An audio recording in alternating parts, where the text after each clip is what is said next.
Regular. Regular or soy? Soy. Good idea. Thank you. Regular or soy? Regular soy. Soy. I don't know if you know this gentleman that we're singing for, but he just is a big fan of Fisk. And he has no idea what's about to happen. No clue. I just said, we're gonna come over and we're gonna be in your courtyard at 2:30, and would you mind just being there when we show up? And just for us to know, they've got some health issues and they're having to move out of this house and into assisted living, which is just kind of heartbreaking. But before they move on Wednesday, I just said, let's do something to send them off in a special way. And this will mean so much to him. I mean, it'll be interesting to see how he reacts, honestly.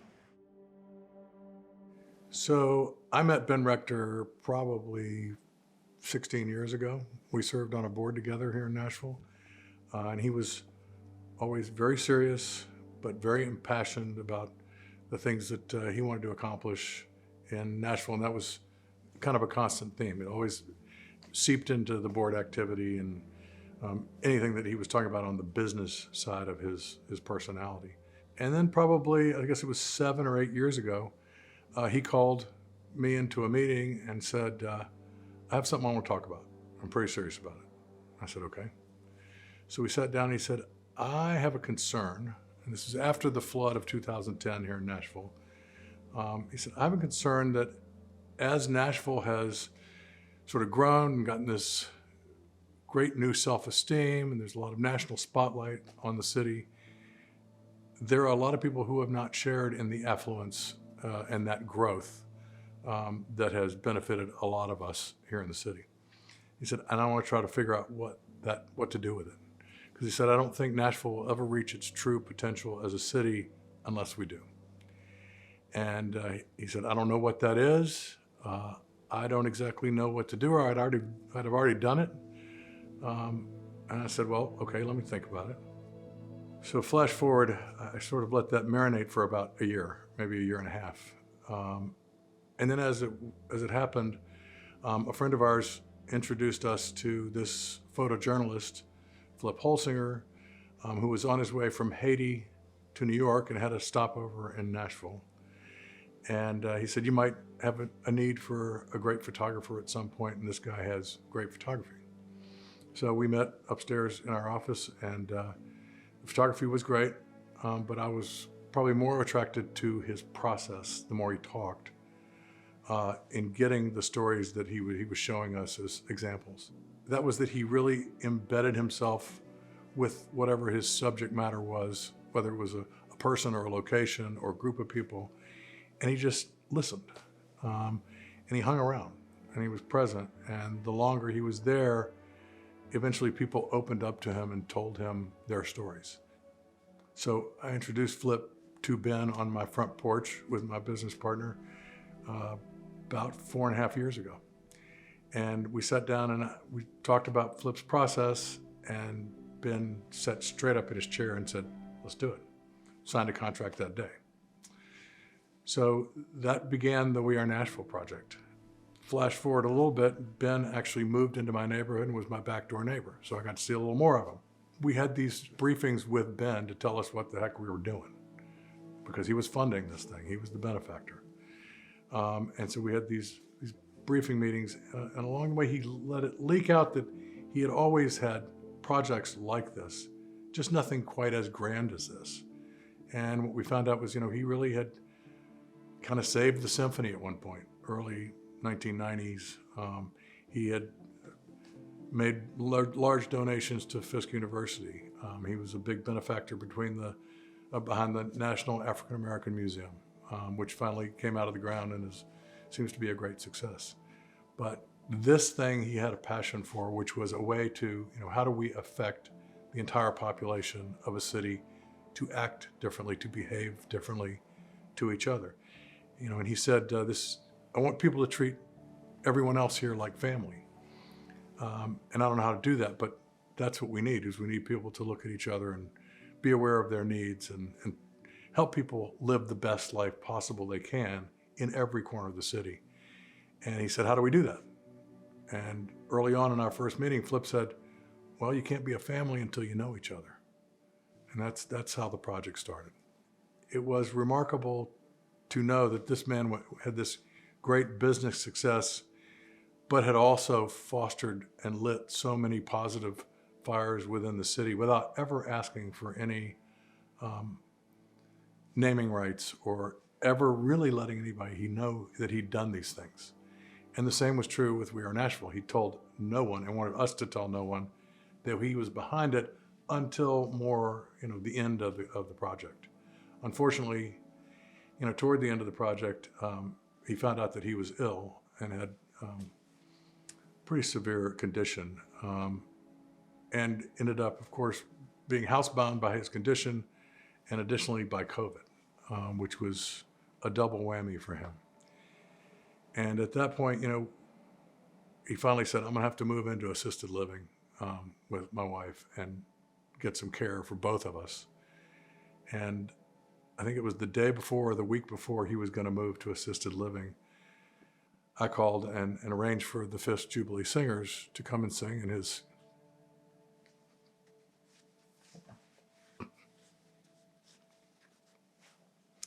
backyard.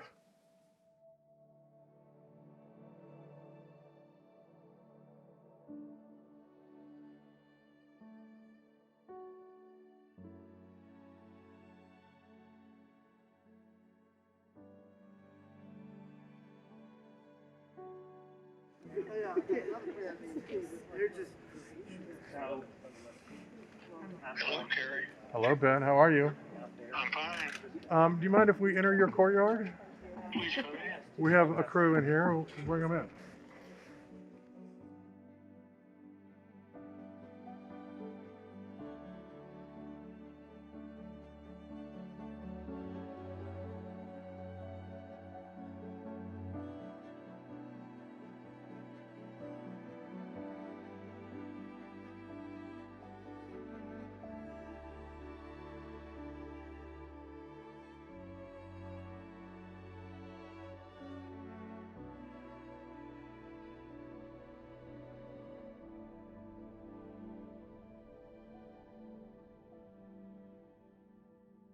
Once Ben left his house in my back door neighbor, a new family moved in, and I didn't meet him for a long time. His wife and my wife walked up into Percy Warner Park together almost every week, but I never had a chance to meet her husband Chris. Finally got to meet him, and it's interesting. He is another very focused individual, very highly professionally regarded and successful. But it was interesting when I asked him, we had a meeting downtown one time, and I asked him, what was the experience with Ben and with the house, and he said it was fascinating.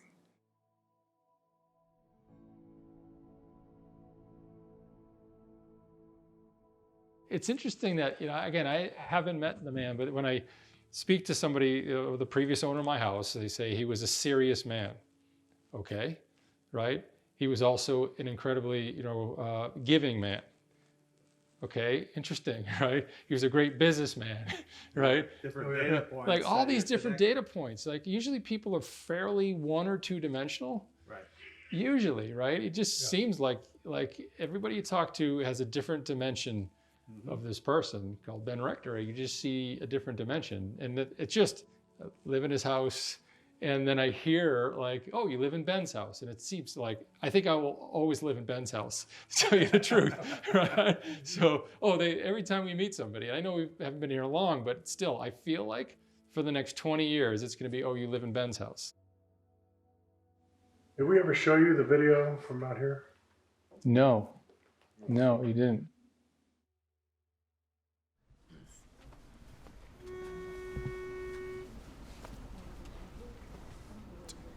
Done made my vow to the Lord, and I never will turn back. I will go, I shall go to see what the end will be. Done open my mouth to the Lord, and I never will turn back. Oh,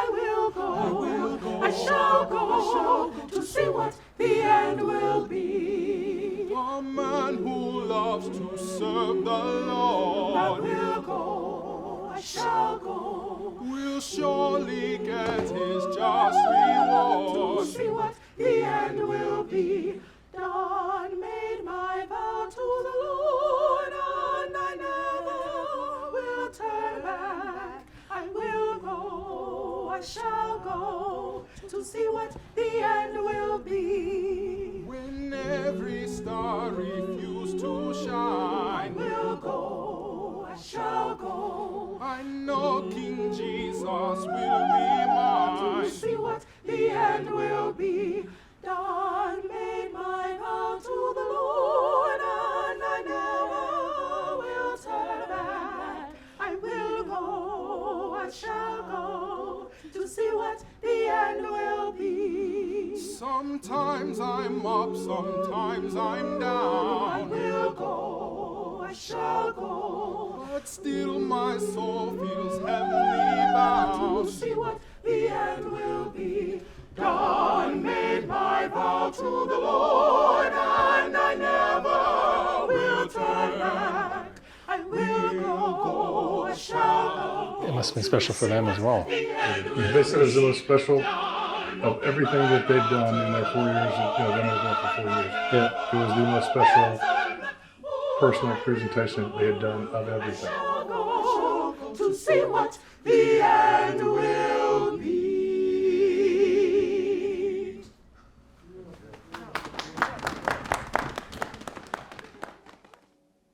And what they sang was like prophetic, because 2 weeks later he was gone, or a month later, 3 weeks later. But the music, he knew what he was listening to.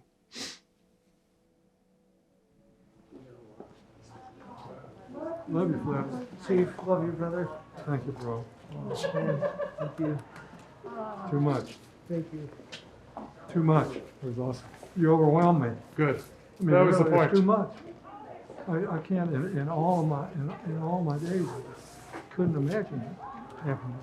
Fisk Jubilee Singers, and my neighbors right here in my own backyard. Too much, guy. Thank you. Love that. Love you. Yeah. Yeah.